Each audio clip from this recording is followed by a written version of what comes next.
ada di Jalan Raya Labuan. Hari ini kita tuh akan bikin video tentang bagaimana sih sejarah di Labuan ini gitu. Apa aja yang Untuk terjadi tahu di lebih zaman lanjut, dahulu. Check it out. guys. Audio Jungle.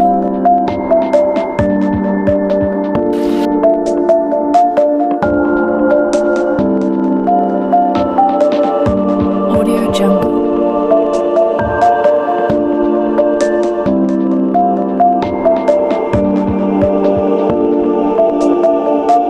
Oke guys, jadi di sini kita berdua akan menjelaskan tentang sejarah Jalan Raya Labuan. Nah, yang pertama akan dijelaskan oleh teman saya. Baik, saya di sini akan menceritakan tentang sejarah Jalan Raya Labuan. Jalan Raya Labuan ini dibangun pada masa pemerintahan Belanda. Belanda mengerahkan sejumlah dan untuk membangun Jalan Raya Labuan. Jalan Raya Labuan ini lebih tepatnya hanya sekitarnya sampai pada hutan. Nah, dan dengan adanya pembangunan jalan raya yang dulunya hanya jalan setapak, lalu dibangun kembali oleh pemerintah selanjutnya. Hal ini yang memberikan pengaruh kuat dalam roda ekonomi masyarakat, apalagi sejak sebelumnya wilayah adat. Tanah Ruban yang dibangun jauh sebelumnya, sehingga jalan raya Labuan mulai dikembangkan.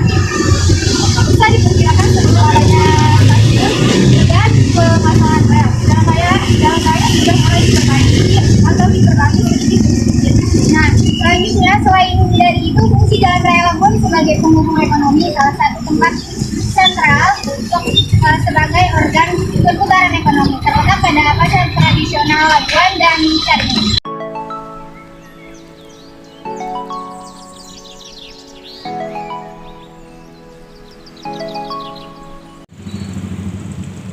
Hai guys, selanjutnya di sini kita akan menjelaskan definisi dan perubahan-perubahan pada masa Orde Baru.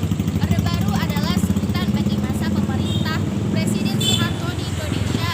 Awal dari masa pemerintahan di era Orde Baru muncul setelah dikeluarkannya surat pemerintah yang berlaku selama kurang lebih 32 tahun pada 11 Maret 1966 hingga 1948. Diangkatnya Soeharto menjadi Presiden Indonesia juga menandakan era Orde Baru menggantikan Presiden Soeharto sebelumnya. Penamaan Orde Baru ini digunakan sebagai perbandingan dengan masa sebelumnya, yaitu Orde Lama. Pada masa ini juga terjadi kemajuan dalam demokrasi di Indonesia, di mana seperti yang dapat dilihat dari hasilnya, inflasi menurun dan mata uang Indonesia menjadi lebih stabil. Namun, walaupun mengalami perkembangan tersebut, kekuasaan dari seluruh pemerintahan pada saat itu ada di tangan presiden seutuhnya. Hal itu yang menyebabkan runtuhnya era Orde Baru dikarenakan adanya krisis moneter. Selanjutnya perubahan-perubahan pada masa Orde Baru meliputi pembangunan politik Indonesia dengan luar negeri sangat baik, ekspor-impor Indonesia menjadi baik juga, terus perolehan kejuaraan Olimpiade yang sangat baik hingga sampai internasional. Masyarakat menjadi seseorang yang cerdas karena politik Bapak Soeharto sangat tegas. Masyarakat menjadi kuat, tindak kejahatan berkurang dan pertahanan negara semakin kuat. Kita bersama Pak Bambang, seorang polisi, akan Mewawancarai bagaimana sih pada masa Orde Baru itu, apa sih perbedaannya dengan sekarang?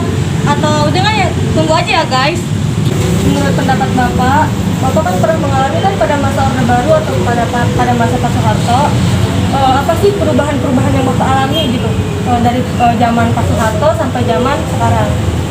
Ya, kalau pribadi saya mah, saya rasa sama aja. Presidennya Pak Harto maupun terakhir Jokowi sama aja pembangunan.